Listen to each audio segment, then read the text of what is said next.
The air in the processing hall was thick with the scent of disinfectant and despair. It was a sterile, chemical odor that failed to mask the underlying notes of sweat and fear. Concrete walls, painted a sickly shade of institutional beige, seemed to absorb the sound, creating a dead, muffled quiet that was somehow louder than noise. For the other men shuffling in the line, this was the sound of an ending. For Arthur Pendleton, it was just another kind of silence. He stood with his shoulders slightly stooped, a posture that spoke of age and resignation. His hands, clasped loosely behind his back, were wrinkled and spotted with the cartography of a long life. Thinning gray hair was combed neatly over a scalp that showed through, and his eyes, magnified by thick-lensed glasses, were the color of a washed-out winter sky. He looked like a retired librarian or a forgotten history professor, not an inmate beginning a 5-year sentence for aggravated assault.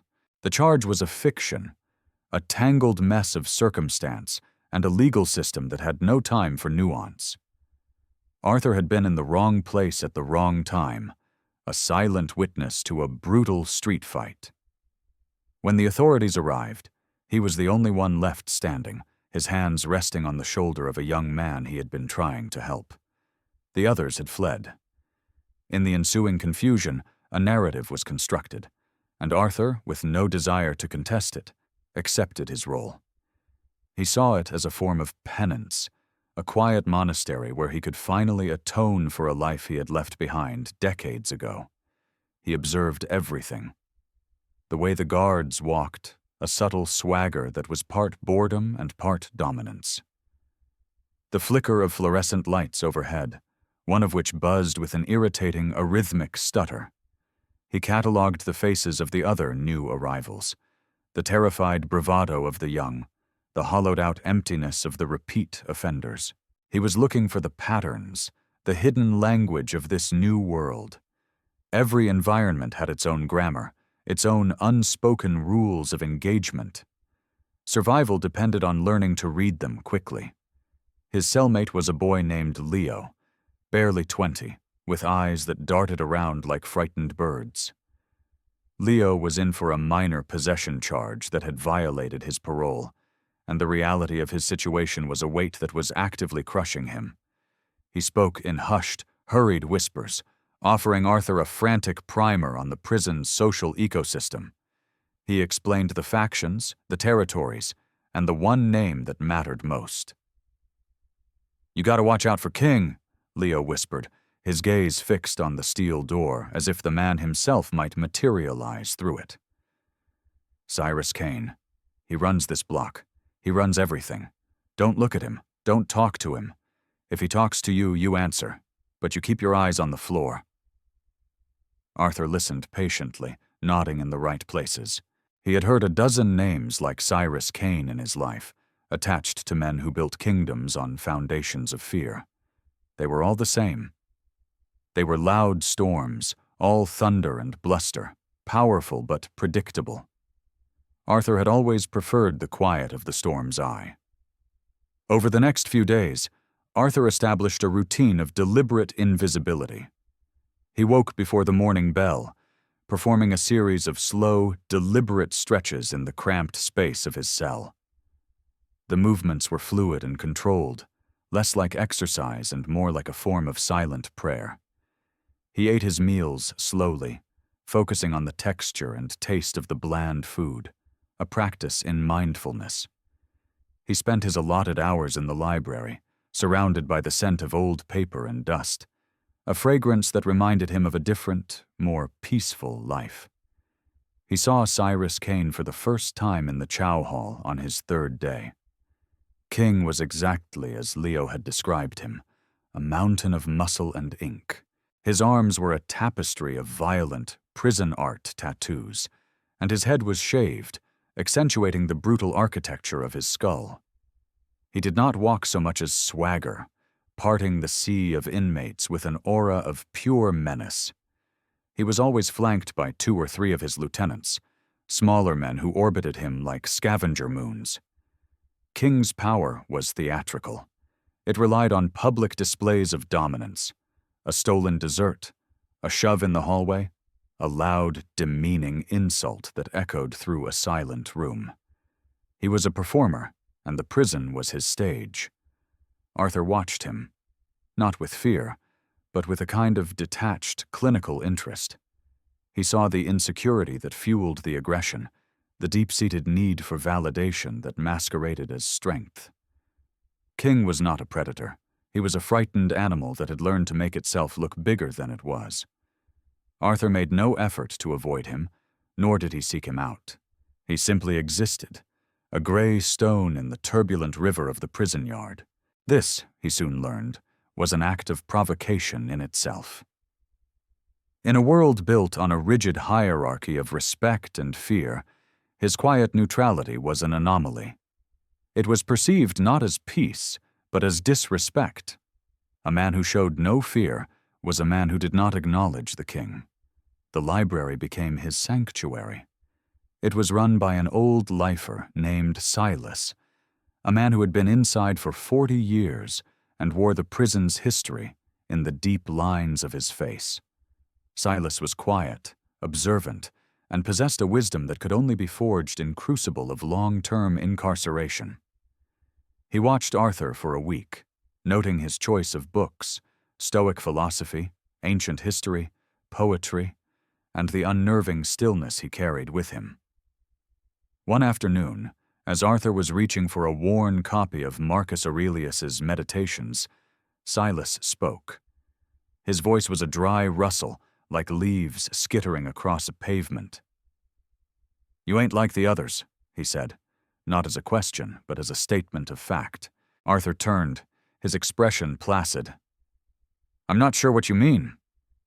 "You walk like you're listening to music nobody else can hear?" Silas continued, his eyes sharp and intelligent. "And you ain't scared. Not of this place, not of him." He did not need to say the name. "That's dangerous. Being a ghost is one thing. Being a ghost that ain't afraid is another." Arthur offered a small, sad smile. "Fear is a choice, Silas. It is a story we tell ourselves about the future. I stopped telling myself that story a long time ago." Silas held his gaze for a long moment, then gave a slow, deliberate nod. It was a nod of understanding, of recognition. He had seen something in Arthur, a depth that the others missed. He had seen the calm of the ocean's floor, and he knew that such stillness often concealed an immense and terrible pressure. The inevitable confrontation happened, as it so often did, in the cafeteria. The room was a cacophony of echoing shouts, clattering trays, and the simmering tension that always hung in the air. Arthur sat alone at a small table near the back, as was his custom. He was eating a bowl of lukewarm oatmeal, taking his time, when a shadow fell over him. The noise in the immediate vicinity died down, a ripple of silence spreading outward from his table. Arthur did not need to look up to know who it was. He could feel the collective breath of the room being held. He calmly lifted another spoonful of oatmeal to his mouth. "I hear we got a new celebrity," Cyrus Kane's voice boomed, thick with manufactured menace. "Some old-timer who thinks he's too good to pay his respects." Arthur finished chewing, swallowed, and gently placed his spoon down on the tray. He did not look up. He remained focused on his bowl, his posture unchanged. This was the critical moment, the fulcrum upon which the future would pivot. He knew that any reaction, fear, anger, even acknowledgement, would be a concession, an entry into King's world on King's terms. The only winning move was not to play. King waited, a smirk playing on his lips. He expected a flinch, a stammered apology, a terrified glance. He got nothing. Arthur's stillness was absolute. It was a vacuum, and it began to pull at King's composure. The smirk faltered. The silence stretched, becoming heavier, more charged.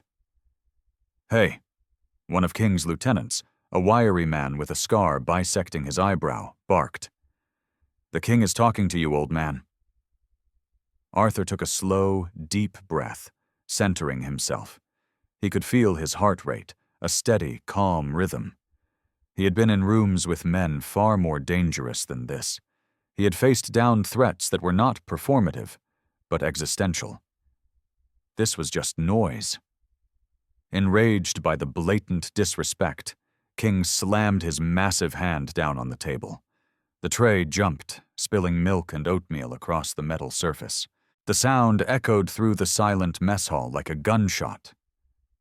"When somebody speaks to you in here, you answer," King roared, his face turning a blotchy red. His voice was a physical force, but it washed over Arthur without effect. Slowly, deliberately, Arthur raised his head. His eyes, clear and calm behind his glasses, met King's. There was no fear in them. There was no anger. There was only a profound, almost pitying sense of peace. It was the last thing King expected. It was a look that did not recognize his authority, his strength, or even his existence as a threat. "I am just trying to eat my breakfast," Arthur said. His voice was quiet, yet it carried through the cavernous room with perfect clarity. It was not a plea. It was not a challenge. It was a simple statement of fact. The sheer, unadulterated audacity of the response stunned King into a moment of silence.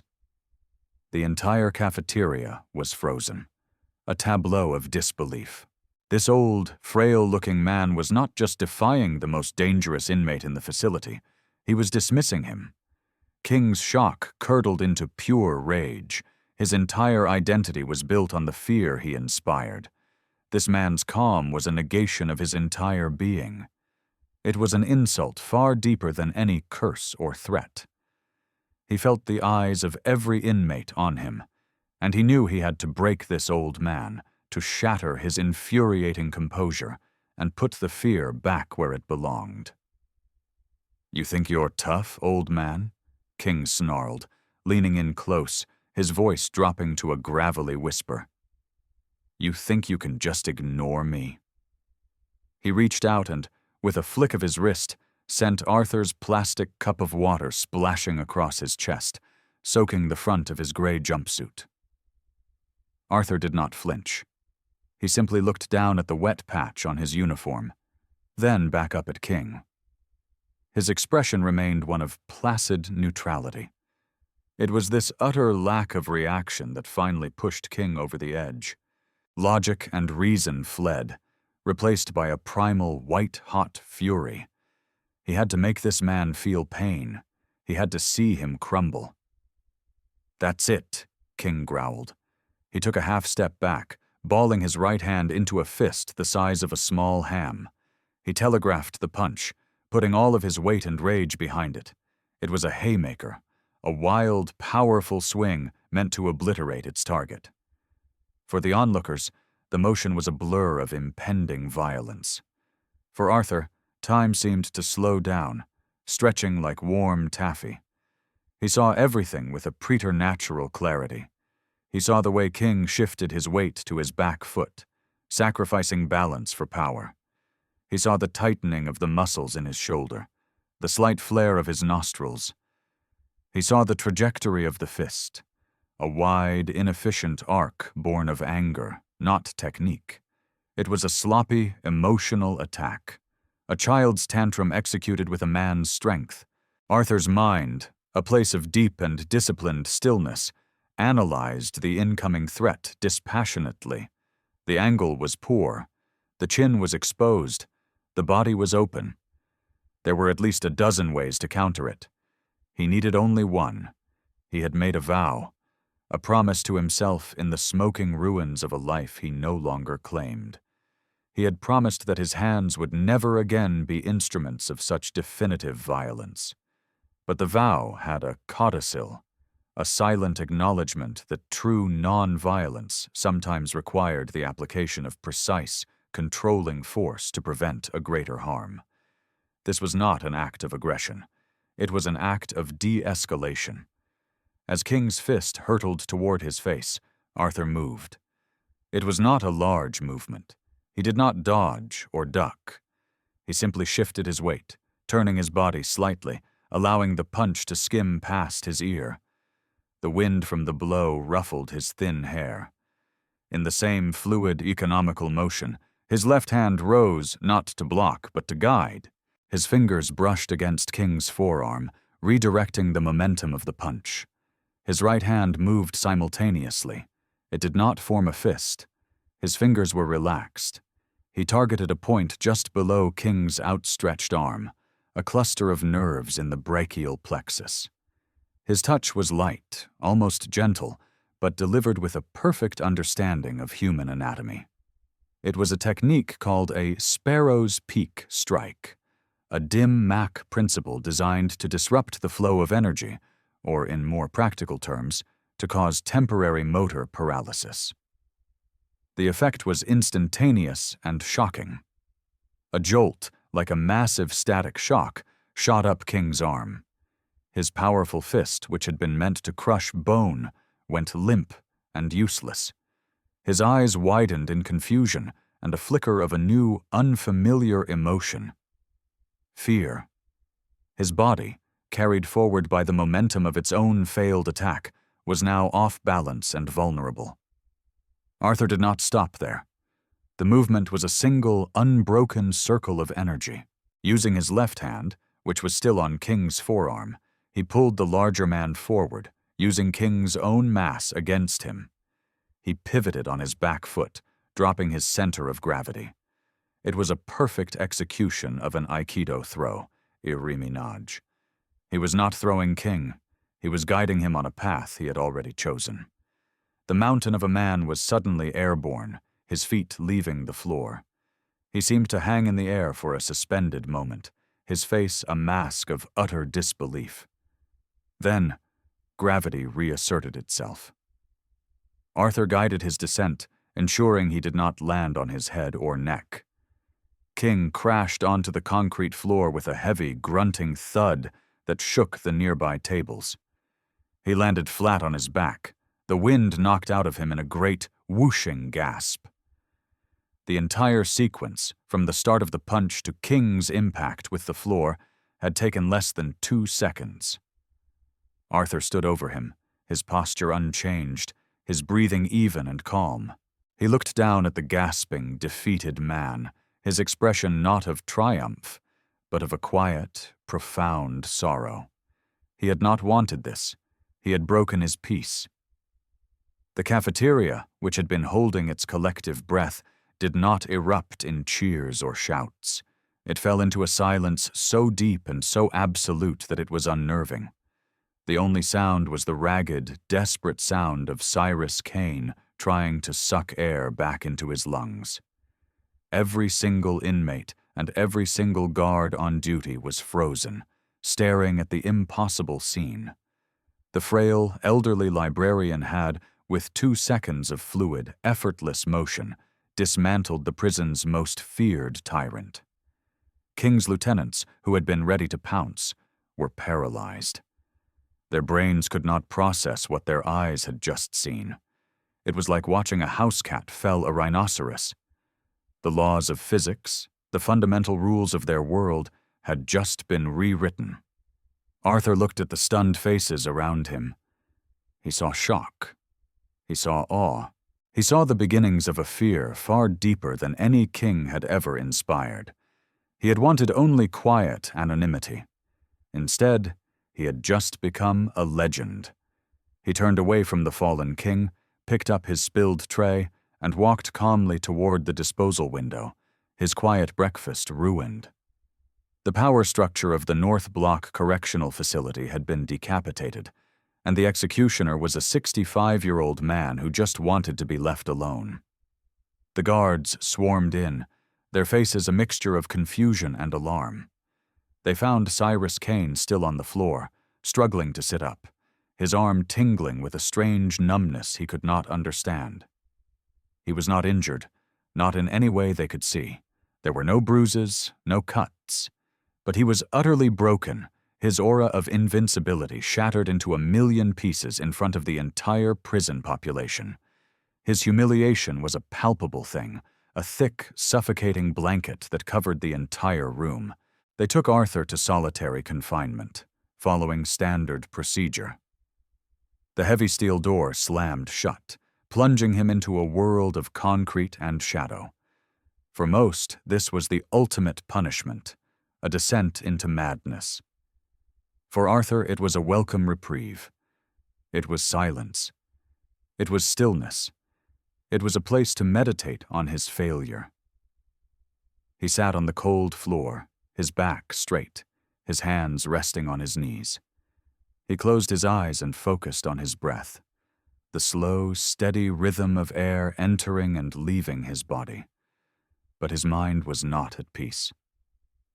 The memory of the confrontation replayed itself, not with pride, but with a deep sense of regret. He had allowed himself to be drawn in. He had used the skills he had sworn to abandon. His thoughts drifted back across the chasm of years to a different place, a different life. He was no longer Arthur Pendleton, inmate. He was Captain Asher Vance, leader of a ghost unit so secret it did not officially exist. They were the government's scalpels, sent into places where hammers would not do. They specialized in what the manuals called asymmetric warfare and unconventional intervention. In simpler terms, they were whisper-quiet killers, masters of 100 ways to make a man stop breathing. He had been the best. His mastery of martial arts was legendary even within that elite circle. He had studied under masters in Okinawa, in the mountains of Wudang, in the hidden dojos of Brazil. He could read the language of a man's body, anticipate his movements, and neutralize him with an economy of motion that was both beautiful and terrifying. His movements were poetry written in violence. The memory he had been suppressing for 30 years rose to the surface, as it always did in moments of profound quiet. A dusty street in a forgotten corner of the world. The target was a warlord, a man responsible for untold suffering. The intelligence was perfect, they had said. The target's safe house was isolated. There would be no collateral damage. But the intelligence was wrong. He remembered moving through the house like a ghost, a shadow in the moonlight. He remembered the feel of the warlord's guard collapsing silently under his hands. He remembered reaching the bedroom door, kicking it in, his weapon raised. And he remembered the sight that broke him. The warlord was there, yes. But he was not alone.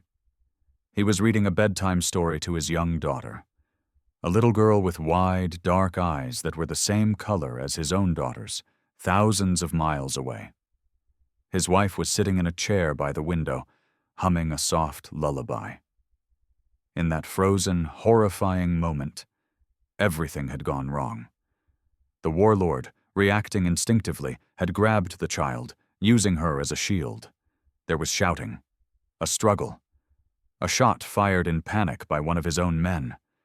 When the smoke cleared, the warlord was dead. So were his wife and the little girl.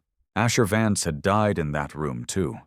He had walked out, leaving his weapon, his career, and his identity behind. He had become Arthur Pendleton, a man seeking to vanish. He had sworn an oath over the memory of that little girl's face that he would never again take a life, never again use his skills to cause irreparable harm. His sentence in this prison was not for a crime he had committed in the present, but for the one he had committed in the past. It was his hair shirt, his monastic cell, and today he had broken that vow. He hadn't hurt King, not really, but he had used the art. He had unleashed the ghost. He felt a profound sense of failure. The quiet breakfast had cost him more than just a meal. It had cost him a piece of his penance. Meanwhile, in the infirmary, Cyrus Kane was seething. The doctor could find nothing wrong with him, which only deepened his fury and confusion. His arm felt weak and alien, and his back ached.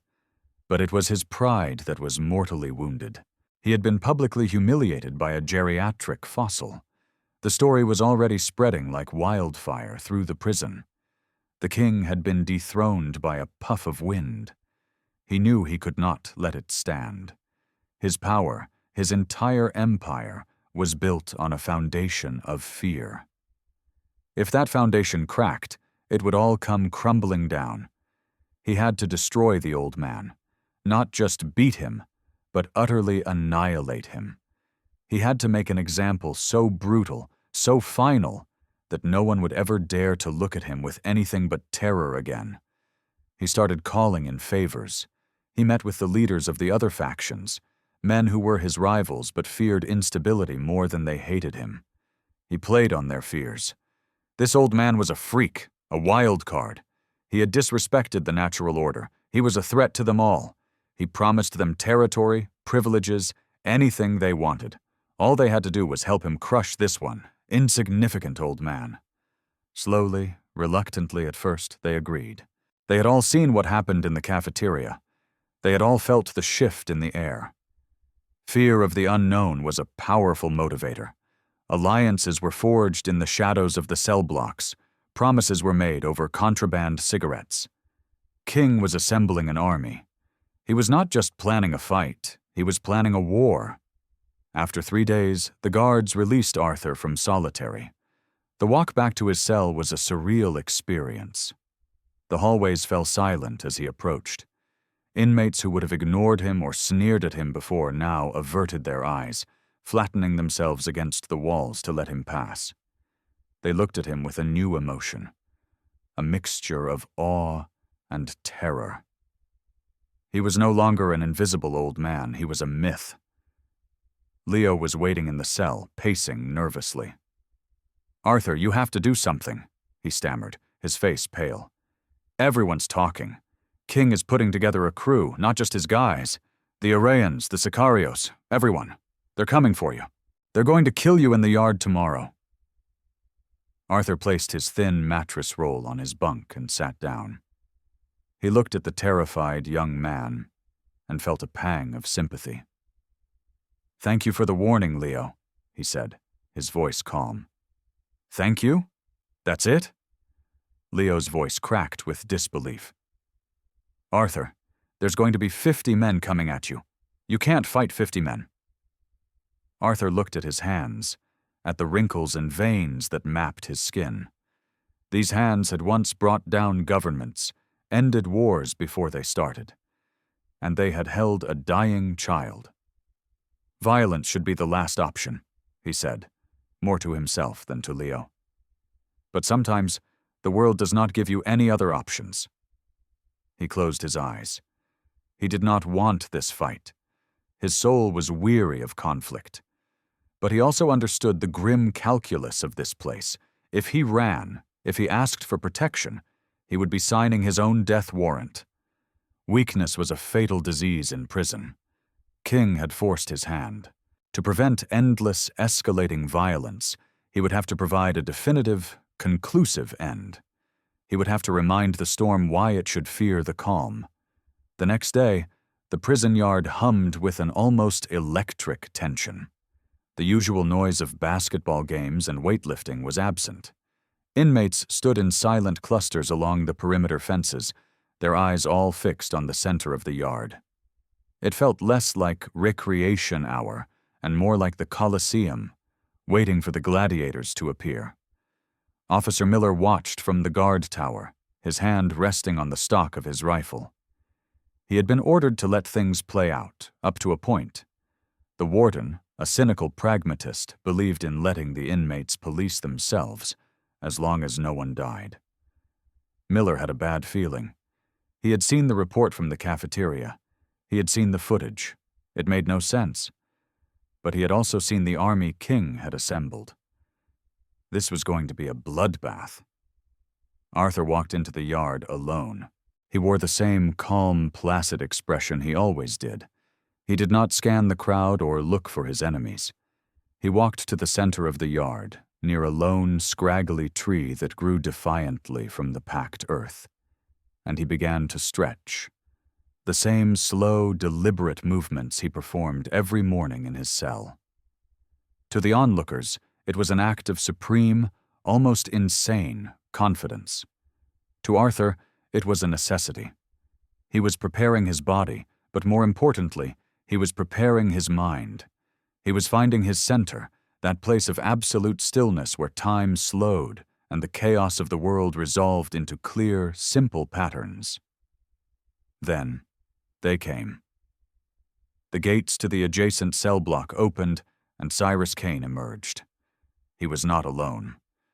Behind him streamed a tide of hard-faced men, a grim procession of the prison's most violent predators. There were 30 of them, maybe more. They spread out, forming a wide, menacing semicircle around Arthur, cutting off any possibility of escape. King stepped forward, a cruel, triumphant smile on his face. He was holding a length of steel pipe, ripped from a sink in the laundry room. Several of his men were similarly armed with shivs and makeshift clubs. "No more tricks, old man," King bellowed, his voice echoing across the silent yard. "No more fancy dancing. You're going to learn what happens when you disrespect me." Arthur finished his stretch, bringing his hands together in front of his chest. He took a single deep breath, held it for a moment, and then let it out slowly. He opened his eyes. The fear he had held at bay for 30 years was gone. The guilt was gone. The regret was gone. All that remained was a cold, clear, and terrible purpose. The ghost had been awakened. "Clarity comes from stillness," Arthur said, his voice quiet but carrying in the tense silence. "You should try it sometime." King screamed in rage and charged. The army of inmates surged forward with him, a wave of violence about to crash upon a single, unmoving stone. The first 2 men reached him before King. They were young, eager to prove themselves, one with a sharpened toothbrush, the other with a sock full of batteries. Arthur did not meet their force with force. As they lunged, he took a single step sideways, a small, subtle shift that put him on the outside of their attack. His left hand shot out, not in a punch, but with an open palm, striking the first man's elbow. The joint hyperextended with an audible pop, and the man screamed, his weapon clattering to the ground. Simultaneously, Arthur's right foot swept out, hooking behind the second attacker's ankle. With the man's forward momentum already committed, it took almost no effort to send him sprawling face first into the dirt. 2 down. The entire exchange took less time than a single heartbeat. The wave of bodies crashed upon him. It was no longer a series of individual fights, but a chaotic melee. This was where Arthur's true genius lay. He did not see it as 30 men attacking him. He saw it as a single, multi-limbed organism, a creature of chaos that could be understood and dismantled. He saw vectors of force, lines of attack, and the spaces in between. He became a force of nature. He was water flowing around stones, a leaf in the wind. His movements were a deadly choreography of blocks, parries, throws, and joint locks. He used the mob's numbers and aggression against them. He would pull one attacker into the path of another, causing them to collide. He would use one man's body as a shield against a third. His strikes were precise, efficient, and brutally effective. He did not waste motion. A jab with his knuckles to the floating ribs of one man, causing him to double over, gasping for air.